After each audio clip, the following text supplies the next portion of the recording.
Kita lanjutkan soal idiom-idiom ini ke bahasa Sunda. Bahasa Sunda adalah bahasa yang unik ya, kalau bagi saya. Mungkin ini subjektif karena saya adalah penutur bahasa Sunda. Tapi sekurangnya keunikan ini bisa ditunjukkan melalui berbagai cara. Beberapa waktu lalu misalnya di internet pernah rame soal kata-kata atau lema-lema dalam bahasa Sunda yang merujuk pada kata jatuh. Jadi dalam bahasa Sunda ada banyak lema yang bisa digunakan untuk merujuk pada kata jatuh dalam bahasa Indonesia. Misalnya titundeut, tibebet, tibanting, dan sebagainya. Demikian juga dalam hal idiom Sunda itu sangat unik-unik bagi saya. Misalnya ada idiom nyalindung kagelung. Nyalindung kagelung itu kalau diartikan secara harfiah itu berarti berlindung pada sanggul, nyalindung kagelung. Nah, ini artinya ini suami yang dinafkahi oleh istrinya gitu. Jadi si suaminya diam, yang kerja itu istrinya itu nyalindung kagelung. Nah, sekaitan dengan video sebelumnya, ada juga yang bertanya bagaimana dengan idiom Sunda yang menggunakan unsur-unsur binatang. Apakah semasif dalam bahasa Indonesia? Jawabannya adalah iya ya. Bahasa Sunda sama masifnya dengan bahasa Indonesia dalam menggunakan idiom-idiom dengan nama-nama binatang. Nama-nama binatang ini kalau dalam bahasa Sunda disebut sasatoan. Jadi idiom dengan sasatoan ini juga sangat masif dalam bahasa Sunda. Nah, padanan kata untuk idiom dalam bahasa Sunda yang paling tepat itu mungkin babasan ya. Jadi kalau dalam beberapa video sebelumnya kita membahas tentang idiom dan peribahasa ya, atau ungkapan ya, bahasa Indonesia yang tepat untuk menyebut idiom itu sebetulnya ungkapan dan peribahasa. Di bahasa Sunda itu ada istilah babasan jeung paribasa. Itu berarti idiom dan proverb ya, ungkapan dan peribahasa. Seperti halnya dalam bahasa Indonesia, dalam bahasa Sunda idiom juga memiliki fungsi untuk merekam budaya orang Sunda. Dan karenanya budaya orang Sunda yang dekat dengan alam tercermin juga melalui banyaknya penggunaan idiom-idiom yang menggunakan nama binatang sebagai unsurnya. Ada beberapa jenis binatang yang secara komparatif sama digunakan juga dalam idiom-idiom bahasa Indonesia, tapi ada juga yang sangat spesifik. Misalnya yang umum dan juga bisa ditemukan sebagai unsur idiom di dalam bahasa Indonesia adalah kuda. Dalam video sebelumnya kita sempat membahas tentang kuda besi dan juga kuda hitam sebagai idiom. Dalam bahasa Sunda, kuda juga disebut kuda. Ada idiom kuda bodas. Misalnya, kuda bodas itu biasanya merujuk kepada seseorang yang penampilannya bersih, kulitnya bersih, terang, dan karenanya terlihat cantik. Kemudian contoh lainnya misalnya hayam, atau dalam bahasa Indonesianya ayam.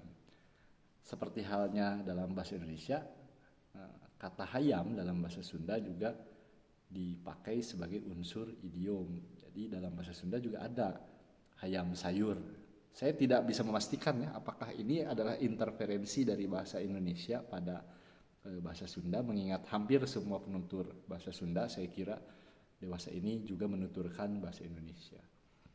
Nah, di luar yang sama tadi ada juga beberapa yang sangat spesifik. Yang sangat spesifik ini saya masih belum menemukan satwa sejenis itu digunakan sebagai unsur idiom dalam bahasa Indonesia. Misalnya dalam bahasa Sunda ada idiom bisa lolondokan.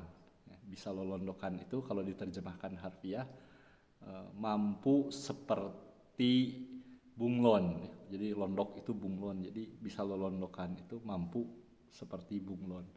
Nah, bisa lolondokan ini artinya bisa menempatkan diri sebetulnya atau menyesuaikan diri dengan kebiasaan orang lain atau adat istiadat di mana seseorang tinggal. Lalu kemudian misalnya contoh lain ada idiom ilmu tumila. Ilmu tumila. Tumila itu sejenis kutu busuk yang tinggal di kasur, bangsat kalau bahasa Melayunya itu. Nah, ilmu tumila ini merujuk untuk pribumi yang merugikan tamu. Jadi ada tamu, tapi si tamunya misalnya dimanfaatkan, diporotin uangnya dan lain-lain. Itu dalam bahasa Sunda dirujuk dengan idiom ilmu tumila. Selain itu juga ada misalnya kelong newo-newo. Kelong newo-newo itu kalau makna harfiahnya dalam bahasa Indonesia, kelong itu kelelawar, newo-newo itu yang mengacaukan, kurang lebih. Jadi ada kelelawar yang mengacaukan. Ini biasanya digunakan untuk merujuk pada orang yang hadir ketika sedang ada masalah, lalu dia bukan membantu menjernihkan atau menyelesaikan masalahnya, tapi dia malah memperburuk dan memperumit masalah. Itu dirujuk dengan idiom kelong newo-newo. Kemudian yang lebih spesifik lagi misalnya seperti bangkong ya. Bangkong itu katak atau kodok mungkin ya. Ada kahieuman bangkong. Nah, kahieuman itu maknanya mungkin tertutupi atau terteduhi. Jadi kalau misalnya kita berdiri di bawah sebuah pohon, itu dalam bahasa Sunda disebut kahieuman. Kahieuman bangkong itu berarti tertutupi kodok. Nah, maknanya itu merujuk pada orang yang kelihatan kaya padahal sebetulnya dia miskin. Balangsak kalau bahasa Sundanya miskin itu. Dia tapi berlaku atau berlagak seperti orang kaya. Ini sebenarnya mirip dengan istilah bahasa Inggris flexing ya. Kahieuman bangkong itu, dan ini mungkin uniknya bahasa Sunda. Sekurangnya dari idiom kahieuman bangkong ini saya jadi bisa menduga-duga, punya alasan juga untuk menduga-duga bahwa orang-orang Sunda zaman dulu sudah mengenal orang-orang yang suka flexing, pamer-pamer harta padahal dia tidak punya apa-apa. Nah, kemudian yang lainnya misalnya yang unik ada ngahihiledan. Jadi hileud itu artinya ulat. Jadi kalau awalan nga dengan akhiran an itu sama seperti ter dan kan ya dalam bahasa Indonesia. Terulatkan mungkin makna harfiahnya. Tapi ngahihiledan itu sebenarnya maknanya kurang lebih sama seperti menghantui kalau dalam bahasa Indonesia. Jadi mengikuti aja terus kemana. Dan biasanya ini paling sering saya dengar itu merujuk pada misalnya ya contohnya ada suami istri yang bercerai, kemudian misalnya si istrinya itu nikah lagi tapi si suaminya ini nggak mau jauh-jauh dari istrinya, jadi dia terus mengganggu kehidupan rumah tangga baru istrinya. Itu suka disebut salakina masih ngahihiledan, suaminya masih mengulat-ulatkan gitu ya. Makna harfiahnya kurang lebih seperti itu, tapi ya maksudnya adalah dia masih terus mengikuti kehidupan si mantan istrinya. Kemudian ada yang secara literal mirip maknanya dengan bahasa Indonesia ya, dan secara fungsional juga mirip. Misalnya ada idiom ucing garong. Ucing garong itu di dalam bahasa Indonesia juga kita mengenal idiom kucing garong ya. Jadi ucing garong itu ya kucing garong. Dan maknanya kurang lebih merujuk pada orang yang hidupnya tidak terlalu baik ya. Misalnya preman dan lain-lain.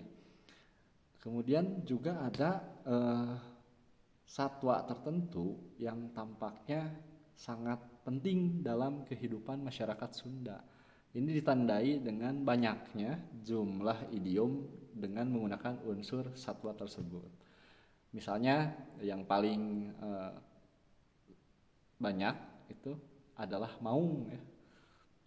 Maung itu saya sangat memiliki interest secara pribadi pada konsep maung, dan bahasa Sunda itu sudah merekam banyak idiom yang menggunakan kata maung. Misalnya ada ungkapan aya di sihung maung. Nah, ada idiom seperti itu.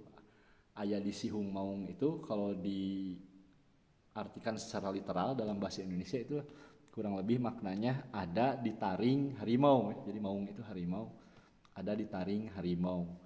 dan maknanya tuh merujuk pada orang yang sebetulnya nggak punya jabatan apa-apa, hartanya juga tidak banyak, tapi dia punya banyak kenalan penguasa atau orang kaya, dan dengan kenalan dan koneksinya itu dia bisa hidup dengan layak. Jadi istilahnya aya di Sihung Maung. Kemudian misalnya yang lain Maung Malang ya. Jadi Maung Malang itu makna harfiahnya kalau dalam bahasa Indonesia kurang lebih harimau yang merintangi ya. Jadi Malang itu keadaan di mana sesuatu, barang atau benda menghalangi jalan gitu, secara melintang. Jadi harimau yang merintangi. Jadi Maung Malang ini menunjukkan posisi seseorang yang merintangi tujuan atau jalan orang lain untuk mencapai tujuan gitu. Kemudian juga ada istilah atau idiom Maung Lugai. Maung Lugai ini menjadi salah satu nama jurus dalam pencak silat dari Jawa Barat ya, dari Tatar Sunda. Dan sebetulnya dalam idiom Maung Lugai itu ada makna seorang pesilat atau petarung yang memiliki kemampuan untuk bertarung dengan luas, itu disebut Maung Lugai. Kalau makna harfiah Lugai itu kurang lebih seperti gerakan ular yang luas ketika ular itu bergerak. Jadi leksikon Sunda sendiri memiliki kata yang khusus untuk gerakan ular, itu ada lugai, kemudian juga ada ngaleor. Ngaleor itu ya semacam melata, tapi kita tahu ya melata itu digunakan untuk semua reptil kalau dalam bahasa Indonesia. Tapi ngaleor itu kalau dalam bahasa Sunda itu spesifik hanya dipakai untuk ular. Demikian juga lugai.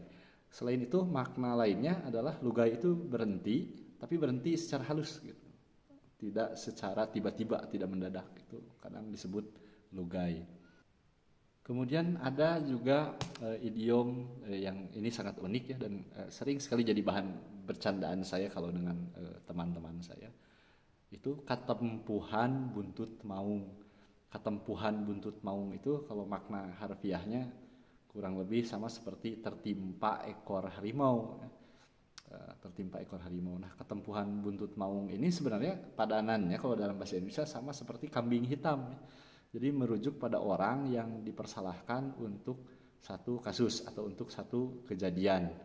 Nah, singkat kata maung itu ya, mendapatkan perhatian tersendiri kalau dari saya, dan saya punya interest yang terpisah ya, dibandingkan dengan idiom-idiom pada satwa lainnya. Kemudian selain satwa-satwa tadi, kekayaan idiom bahasa Sunda juga mencakup pada binatang-binatang yang tidak terlalu terperhatikan kalau dalam bahasa lain. Misalnya tutut. Jadi tutut ini keong sawah, tentu saja. Dan biasanya orang Sunda memasak tutut dengan cara direbus lalu diberi bumbu kuning. Nah, tutut ini juga ada idiomnya dalam bahasa Sunda. Idiomnya itu lungguh tutut. Nah, lungguh tutut ini, lungguh itu pendiam, makna harfiahnya. Kemudian tutut itu keong sawah, jadi pendiam, keong sawah yang pendiam. Nah, dia lungguh tutut itu merujuk pada sifat seseorang yang seperti pendiam, seperti baik, padahal sebetulnya dia nakal ya, atau dia liar. Ini mungkin relasinya begini ya, asosiasinya. Kalau dilihat keong sawah itu kan jalannya memang lambat, kemudian dia lebih sering diam, tapi kadang-kadang dia bisa menjelajahi satu kotak sawah dalam waktu kurang dari 1 hari. Jadi sebetulnya tutut itu tidak selambat yang kita duga. Nah, dari situ mungkin diasosiasikan dengan orang yang memiliki sifat seperti diam, padahal sebetulnya dia liar atau nakal. Dari memperhatikan idiom-idiom Sunda ini juga saya jadi punya banyak imaji dan referensi tentang leluhur kami ya, leluhur orang Sunda. Misalnya saya punya keyakinan, dan ini sebetulnya masih dipraktikkan oleh beberapa komunitas Sunda di pedesaan. Jadi saya punya keyakinan bahwa mayoritas orang Sunda di masa lalu itu memelihara anjing, karena ada beberapa idiom yang berkenaan dengan anjing. Misalnya ada idiom beteng anjingan. Beteng anjingan itu makna harfiahnya kurang lebih perut yang seperti perut anjing ya. Dan idiom ini beteng anjingan ini merujuk pada bentuk perut manusia pastinya ya, yang cenderung besar ke atas gitu. Nah, dia besar tapi buncit ya, itu disebut beteng anjingan. Kemudian juga ada hade gogog, hade tagog. Jadi gogog itu sebetulnya onomatope untuk suara anjing dalam bahasa Sunda ya, gogog. Mungkin sama seperti guguk ya kalau di bahasa Jawa. Nah, hade gogog, hade tagog itu makna harfiahnya bagus gonggongannya, dan juga bagus tagog itu penampilannya ya. Bagus gonggongannya dan bagus penampilannya.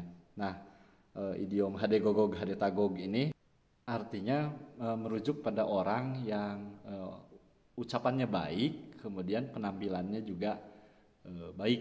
Jadi baik ucapan dan penampilan sama baiknya. Dan ini sangat menarik karena mayoritas orang Sunda itu beragama Islam. Sementara anjing itu dalam mazhab Syafi'i, terutama mazhab yang dianut oleh mayoritas orang Sunda, itu digolongkan sebagai binatang yang najis. Tapi asosiasi yang ada pada idiom hade gogog, hade tagog ini adalah asosiasi yang positif ya, untuk menunjukkan orang atau manusia yang memiliki tutur kata yang baik dan juga penampilan yang baik. Nah, maka saya menduga ini idiom ini hade gogog, hade tagog ini sudah ada sejak zaman dulu ya. Bahkan mungkin ini bisa dilacak ke zaman sebelum orang Sunda masuk Islam. Tapi memang dewasa ini masih banyak ya, beberapa komunitas Sunda di pedesaan, di rural area yang memang memelihara anjing. Bukti lainnya adalah dalam masyarakat Sunda tradisional ada budaya morobagong ya. Morobagong itu berburu babi dengan bantuan anjing.